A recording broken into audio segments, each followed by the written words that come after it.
L'attrape-cœur, chapitre 16.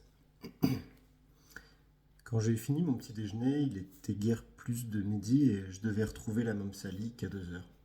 Aussi, je suis parti en balade. J'arrêtais pas de penser aux deux bonnes sœurs. J'arrêtais pas de penser à ce vieux panier esquinté qui leur servait pour la quête quand elles étaient pas occupées à faire la classe. J'essayais de me représenter ma mère ou quelqu'un d'autre, ma tante, ou la mère plutôt barjot de Sally Hayes, quêtant pour les pauvres à l'entrée d'un grand magasin en récoltant le fric dans un vieux panier esquinté. C'était difficile à imaginer. Pas tellement ma mère, mais les deux autres. Ma tante est pas mal charitable. Elle se remue beaucoup pour la Croix-Rouge et tout, mais elle est très bien sapée avec du rouge à lèvres et autres cochonneries. J'ai peine à me la figurer prenant part à une œuvre de bienfaisance s'il fallait pour ça qu'elle porte des vêtements noirs et pas de rouge à lèvres. Et la mère de Sally, bordel. Celle-là, pour qu'elle fasse la quête avec un panier à la main, faudrait qu'elle soit fichument sûre que les gens, en lui donnant leur obol, seront baba d'admiration. S'ils se contentaient de laisser tomber leur fric dans le panier et puis s'en aller sans rien lui dire, en l'ignorant et tout, elle en aurait très vite marre, elle resterait pas plus d'une heure. Elle rendrait son panier et elle s'en irait déjeuner dans un endroit chic. C'est ce qui me plaisait avec ces religieuses. On pouvait dire immédiatement qu'elles allaient jamais déjeuner dans un endroit chic. Mais aussi ça me rendait vachement triste. La pensée qu'elles allaient jamais déjeuner dans un endroit chic. Je savais que c'était pas trop important, mais quand même ça me rendait triste. Je me suis mis à marcher vers Broadway, comme ça, parce que ça faisait des années que j'étais pas allé par là. Et puis j'espérais trouver un magasin de disques ouvert le dimanche. Il y avait ce disque que je voulais acheter pour Phoebe et qui s'appelait Little Charlie Beans. C'était difficile de se le procurer. Ça parlait d'une petite gamine qui voulait pas sortir de la maison parce que ses deux dents de devant étaient tombées et elle avait honte. J'avais entendu ce disque à Pensée. Un garçon d'un autre étage le faisait souvent passer et je lui avais demandé de me le vendre parce que je savais que ça plairait à la môme Phébé, mais il a refusé. C'était un très vieux disque, un disque super que cette chanteuse noire, Estelle Fletcher, a fait il y a 20 ans environ. Elle chante ça très Dixieland et provoquant. Pas le moins du monde à l'eau de rose. Une blanche, elle chanterait ça tout sucré, mais la môme Estelle Fletcher, elle connaissait son boulot et c'est un des meilleurs disques que j'ai jamais entendu. Je pensais l'acheter dans un des magasins ouverts le dimanche et puis l'emporter au parc. C'était dimanche, et le dimanche, Phoebe va très souvent au parc pour faire du patin à roulettes. Et je savais quels endroits elle fréquente. Il faisait pas aussi froid que la veille, mais le soleil s'était pas encore montré. Un temps pas terrible pour la balade. Quand même, il y avait quelque chose de bien. Une famille marchait devant moi, des gens qui sortaient de l'église, c'était visible. Le père, la mère, et puis un petit gosse dans les 6 ans. Ils avaient l'air plutôt pauvres. Le père portait un de ces chapeaux gris perle que portent les pauvres quand ils se mettent en frais. Lui et sa femme avançaient en bavardant, sans surveiller leur gosse. Le gosse était impec. Au lieu de marcher sur le trottoir, il se baladait dans la rue, mais tout près du bord du trottoir. Il faisait comme font les gosses, comme s'il marchait sur une ligne bien droite, et tout le temps il n'arrêtait pas de fredonner. Je l'ai rattrapé et j'ai entendu ce qu'il chantait. C'était ce truc si un cœur attrape un cœur qui vient à travers les seigles. Il avait une jolie petite voix. Il chantait comme ça pour lui tout seul. Les voitures passaient en vrombissant, les freins grinçaient tous azimuts, ses parents faisaient pas attention et ils continuaient à longer le trottoir en chantant si un cœur attrape un cœur qui vient à travers les seigles. Alors je me suis senti mieux, je me suis senti beaucoup moins déprimé. À Broadway, il y avait la grande foule et la pagaille. Dimanche et seulement midi, et quand même partout du monde. Les gens allaient au ciné, le Paramount ou l'Astor ou le Strand ou le Capitol ou un autre de ces endroits dingues. Ils étaient tous sur leur 31 parce que c'était dimanche et ça n'arrangeait rien. Mais le pire, c'est qu'on pouvait voir que tous, ils voulaient aller au ciné. Je pouvais pas supporter. Je peux comprendre qu'on aille au ciné quand on n'a rien d'autre à faire, mais quelqu'un qui veut y aller et même marche à toute pompe pour y arriver plus vite, ça me démolit. Spécialement quand je vois des millions de gens qui font la queue, une queue terrible qui va jusqu'au coin de la rue suivante, et les gens qui attendent avec une patience du tonnerre de prendre leur billet et tout. Ouah, j'aurais voulu foutre le camp de Broadway sur le champ. J'ai eu de la veine. Dans le premier magasin de disques où je suis rentré, ils avaient un exemplaire de Little Shirley Beans. Ils m'ont fait payer 5 $ vu que c'était un disque si difficile à trouver. Mais je m'en moquais pas mal. Ouah, qu'est-ce que j'étais heureux. J'avais vachement hâte d'être au parc pour voir si Phoebe était là et lui remettre son cadeau. En sortant du magasin de disques, je suis passé devant un drugstore et je suis entré. J'avais comme l'intention de donner un coup de bigot à la môme Jane pour savoir si elle était déjà en vacances. Donc je suis rentré dans une cabine et je l'ai appelée. Par malheur, c'est sa mère qui a répondu, alors j'ai raccroché. Je me ressentais pas de me laisser entraîner dans un long discours et tout. J'adore pas parler au téléphone avec les mères des filles que je connais. J'aurais pu au moins lui demander si Jane était rentrée. Ça aurait pas été la mort, mais j'avais pas envie. Faut être en forme pour faire ça. Je devais encore me procurer ces foutues places de théâtre. Aussi, j'ai acheté un journal et regardé ce qui se jouait. Comme c'était dimanche, il y avait seulement environ 3 spectacles. Aussi, ce que j'ai fait, je suis allé prendre 2 places d'orchestre pour I Know My Love. C'était une séance de bienfaisance. J'avais pas tellement envie de voir ça, mais je savais que la môme Sally, la reine des cruches, elle allait en faire tout un plat quand je lui dirais que j'avais des places, because il y avait les lunts et tout. Elle aime les spectacles qui sont censés être très sophistiqués et pleins d'humour et tout, avec les lunts et tout. Pas moi. Si vous voulez savoir, j'aime pas beaucoup le théâtre. C'est pas aussi dégueulasse que le cinéma, mais il y a vraiment pas de quoi s'extasier. D'abord, je déteste les acteurs. Ils agissent jamais comme des gens ordinaires. Ils croient qu'ils le font. Les bons le font parfois, disons un peu, mais pas de telle façon que ce soit drôle à regarder. Et si un acteur est vraiment bon, c'est tout de suite évident qu'il sait qu'il est bon et ça gâche tout. Prenez par exemple Sir Laurence Olivier. Je l'ai vu dans Hamlet. DB nous a emmenés voir Hamlet l'année dernière. Phébé et moi. Il nous a d'abord emmenés déjeuner au restaurant, après on est allé voir Sir Laurence Olivier dans Hamlet. Lui, il l'avait déjà vu, et à la façon dont il en parlait pendant le déjeuner, j'avais une hâte folle de le voir moi aussi. Mais ça m'a pas tellement plu. J'arrive pas à comprendre ce que Sir Laurence Olivier a de si merveilleux, c'est tout. Il a une diction du tonnerre, et il est vachement beau, il est agréable à regarder quand il marche, ou qu'il se bat en duel ou quoi, mais d'après ce qu'avait dit DB, c'était pas du tout comme ça qu'il était, Hamlet. Là, on aurait dit un foutu général, au lieu d'un type du genre triste et coincé. Ce qu'il avait de mieux, c'était quand le frère d'Ophélie, celui qui à la fin se bat en duel avec Hamlet, était sur le point de s'en aller et son père lui donnait un tas de conseils. Pendant que le père lui donnait ses conseils, la môme Ophélie chahutait avec son frère. Il le taquinait, s'amusant à tirer son épée du fourreau, et quand même il s'efforçait d'avoir l'air intéressé par les salades de son père. Ça, c'était chouette. Ça, j'ai vraiment aimé. Mais il n'y a pas tellement de choses dans ce genre. La seule chose que la môme Phébé a aimé, elle, c'est quand Hamlet tapote la tête de son chien. Elle a trouvé que c'était drôle et gentil. Ça l'était. Ce qu'il faut, c'est que je lise cette pièce. Voilà l'ennui. Il faut toujours que je lise les trucs moi-même.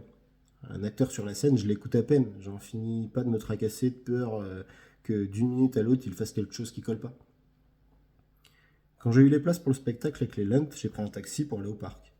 J'aurais dû prendre le métro ou quoi, because je commençais à être à court de fric, mais je voulais quitter cette saleté de Broadway le plus vite possible. Dans le parc, c'était infect. Il faisait pas trop froid, mais le soleil se montrait toujours pas. Et on avait l'impression qu'il y avait rien dans le parc que les crottes de chiens et les molards et les mégots des vieux, et que si on voulait s'asseoir, tous les bancs seraient mouillés. De quoi vous foutre le bourdon, et de temps en temps, en marchant, sans raison spéciale, on avait la chair de poule. On pouvait pas se figurer que Noël viendrait bientôt. On pouvait pas se figurer qu'il y aurait encore quelque chose qui viendrait. Mais j'ai continué à me diriger vers le mal, parce que c'est là qu'elle va, Phébé, habituellement. Elle aime faire du patin près du kiosque à musique. C'est drôle, moi aussi quand j'étais petit, c'était ma place favorite. Pourtant quand je suis arrivé, je l'ai vu nulle part. Il y avait quelques gosses qui patinaient et tout, et 2 garçons qui jouaient au volant, mais pas de Phébé. J'ai vu une gamine de son âge, assise toute seule sur un banc, qui resserrait ses patins. J'ai pensé que peut-être elle connaissait Phébé et pourrait me dire où elle était. Aussi je me suis rapproché, puis je me suis assis près d'elle et j'ai dit: Tu connaîtrais pas Phébé Caulfield par hasard? Elle a dit: Qui? Elle était habillée avec seulement des jeans et environ 20 pulls verts.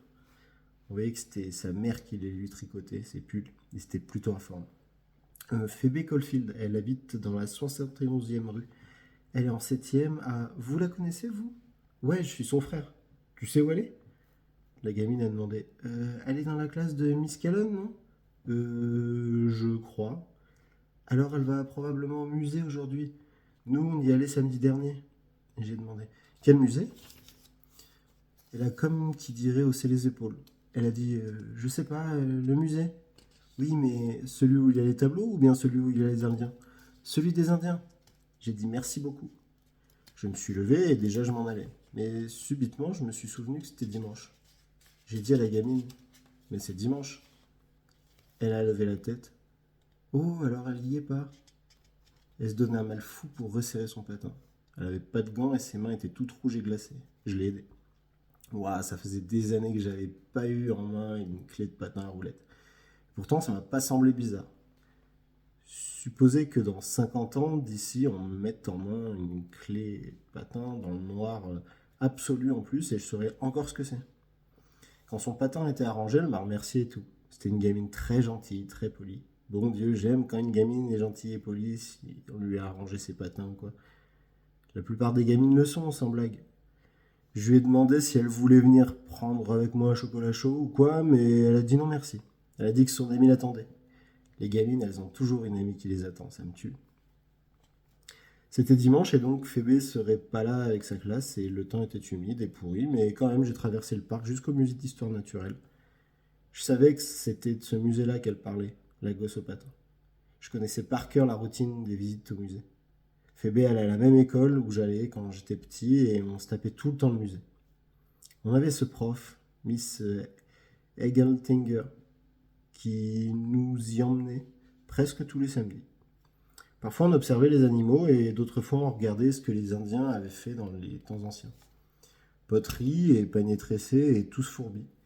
Quand j'y repense, je suis tout content. Même à présent, je me souviens qu'après avoir examiné les trucs des Indiens, on se rendait généralement dans le grand auditorium pour voir un film.